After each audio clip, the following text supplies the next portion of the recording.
Welcome back. A nation exports goods and services and earns foreign currency in exchange to build the nation's foreign reserve. A country like China builds and manufactures several products that it sells to most parts of the world, to which it receives foreign currencies in return. It is therefore not surprising that today China has by far the largest foreign currency reserves in the world. Nigeria also imports items from China, items that it can produce because somehow it is cheaper to import them to produce them locally. This is most often attributed to issues surrounding the factors of production. For decades, production endeavors to meet the local demand of Nigerians in a competitive manner that satisfies the needs of the citizens have been hit with many challenges. The factors of production typically include land, labor, capital, and entrepreneurship. There are numerous challenges to these factors which have affected businesses and their ability to compete. The outcome has made the nation heavily import-dependent, with a resulting huge strain on the Nigerian foreign exchange. Scrolling through the long list, we start with an infrastructure deficiency that has significantly destroyed business plans. Power supply, which is inconsistent and inadequate. Many businesses struggle with high operational costs due to the need for alternative power sources.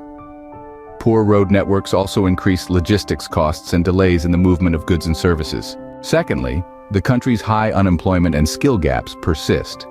Finding qualified and skilled workers by businesses remains difficult.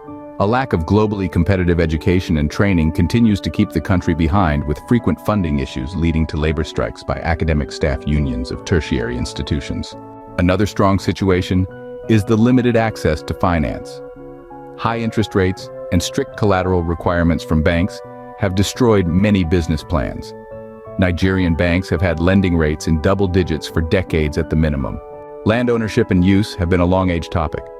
In agriculture, for example, the land ownership system has been identified as a major challenge to commercial farming. It remains unaddressed.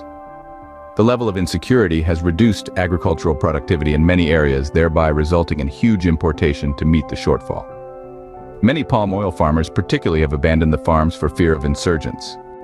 Government policies, regulations, and bureaucracy have created bottlenecks and uncertainties. Frequent changes in policies or their poor implementation have impeded long-term planning and investments. Nigeria has to take responsibility for what it has to improve on, as this challenge has continued to hurt the country in more dimensions than it can handle, and the time to begin to take on these monsters is now. Nigeria today imports what it is capable of producing. There is no shortcut to removing obstacles for business to flourish. It is never by banning imported items due to scarcity of forex. It is by encouraging and working with local businesses to produce substitutes that are competitive in price and quality with those imported.